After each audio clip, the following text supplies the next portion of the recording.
What's up, everybody? It's your favorite better late than never's favorite nerd, and today we are looking at the masterpiece Hoist. This is all known to me from Richard H. Shout out to him. I know I'm way late to the party on this one, but the truth is that I just didn't know anybody that bought this, and I certainly wasn't going to buy it, just because I'm happy with the Hoist that I have, and I'm not super into swapping out figures anyway. So I'd actually put it out there like, hey, like if anybody's got one and wants to let me take a look at it, let me know. And he hit me up, and sure, by all means, you know, I like to cover all the bases here. So let's do it. But in order to do so, we need to first start with accessories.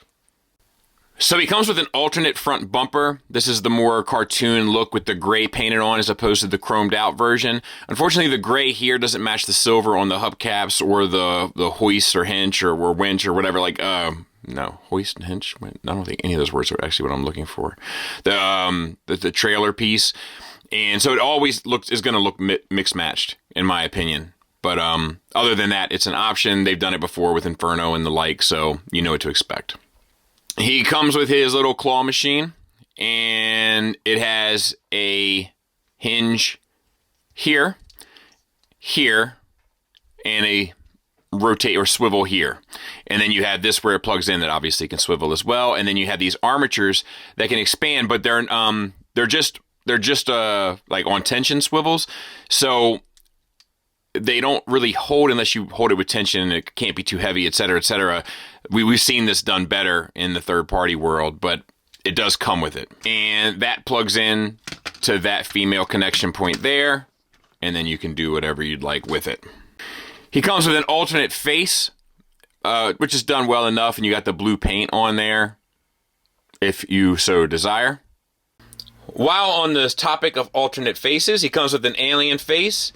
The red is painted, and actually it's all painted. Everything you see here is painted with the exception of the teeth, which is interesting. And if you want to utilize that, it just slides right over the other face. He comes with a wrench. It's chromed out and quite nice. It even has the sculpted bit to adjust it, and he just holds that in his fist with tension. He comes with a hammer. Please, hammer, don't hurt him. Just this white-gray plastic, and that will peg into the cannon.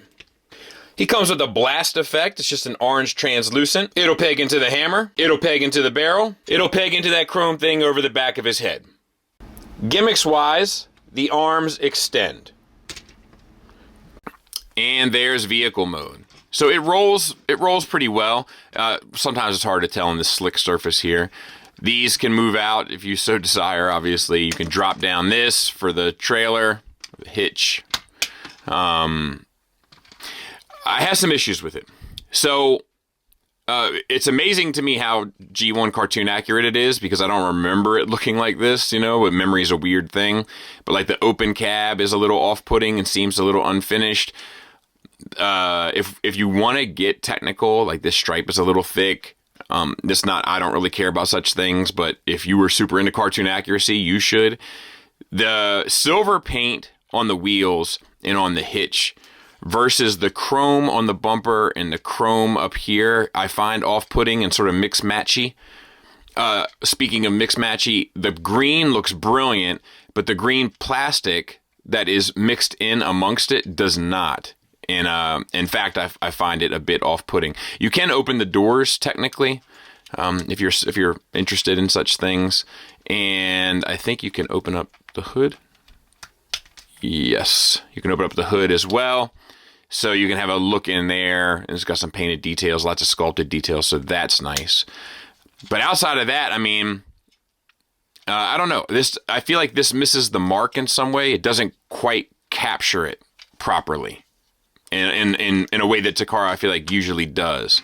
But yeah, there it is, and there it is next to Tiger Track. So about the same size as an MP car. So let's get him transformed. We'll start with kind of fixing some of the more gimmicky stuff in vehicle mode. So if you open up the door and fold the window down, that's half the battle there. Same on this side. And then get underneath here, rotate the mirrors in, and then you can actually put that back down as well. So let's get the legs. So get some of this stuff out of your way. You need to open up this piece, chrome up, and then plastic down. And we need to separate this backpack from all of this stuff. So it means business, these connection points. I love this Toyota here on the back. It's pretty well done. Let me get a spudger. There, that should help a little bit. There. All right. You want to clear as much space as you can with the back part here, because we got to get these arms free. The arms are actually resting inside of the legs.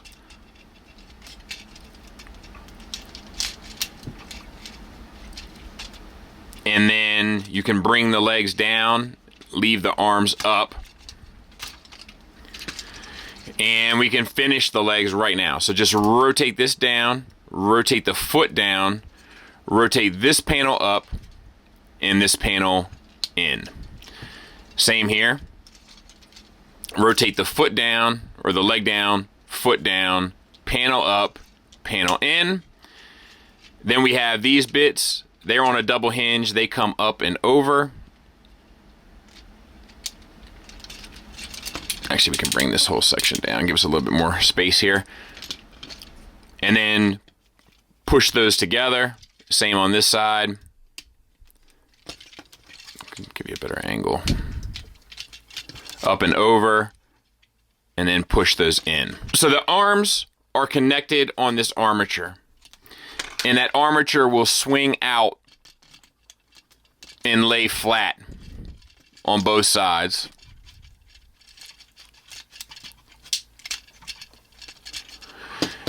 And get the head out of the way. And then rotate arm down, rotate shoulder up. Arm down, shoulder up. And then we have just these doors that we can get rid of. They're on a slider where that little pin is, so just slide them up. And then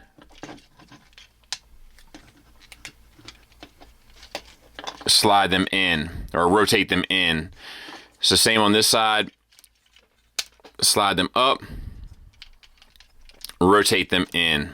Rotate this piece out. We have to build the shoulder. Extend, or you can rotate it up.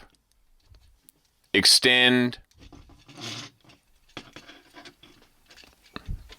this little tab there, and then this tab. And then you want to fill out the shoulder, right?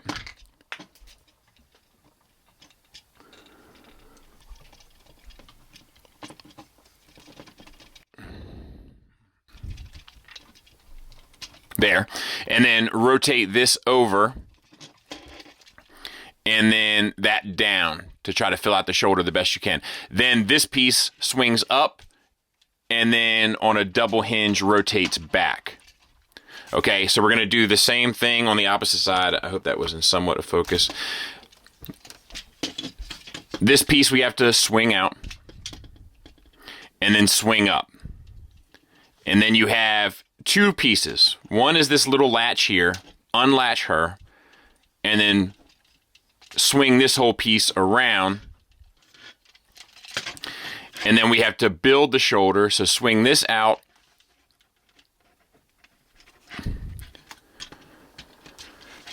Till it connects. And I don't like this at all. I might get that off camera. Then bring this down. Swing that down. Bring out this panel. And rotate it up into place. I'm going to make sure that shoulder connects there. I just don't want to force it. Extend the shoulders out just to give yourself some room here.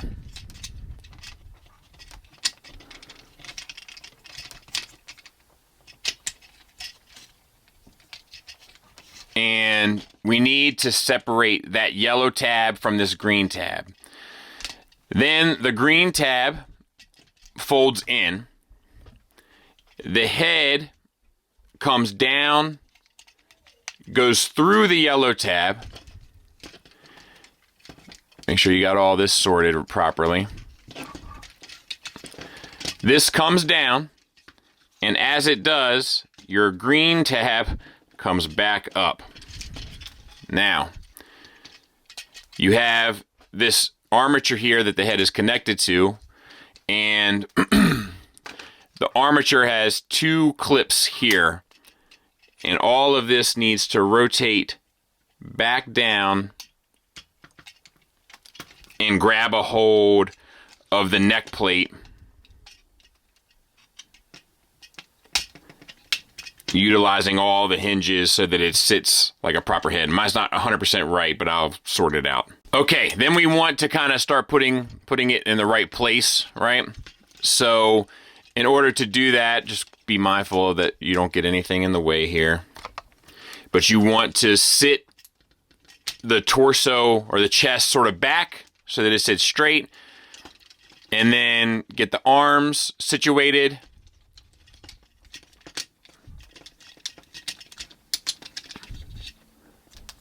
You want to make sure that you have your vertical articulation hinge up. My little thing came untabbed there, so to speak, on both sides.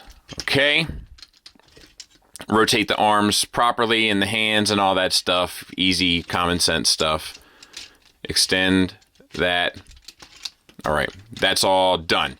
Then you just have the backpack. So the backpack just needs to swing down. The green part swings up. The backpack needs to collapse up onto itself so that this tab inside the backpack connects at the base of the butt there.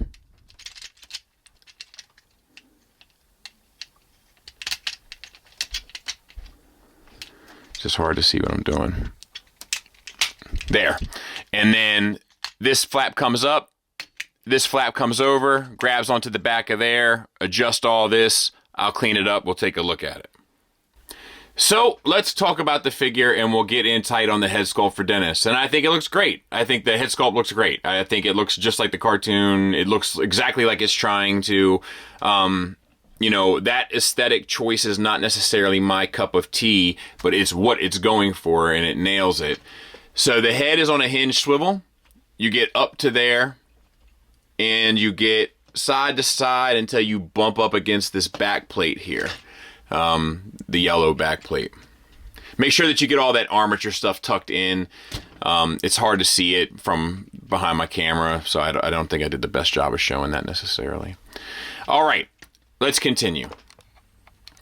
You have the eyes that are painted there. You have the chrome bit over top that works. Shoulders.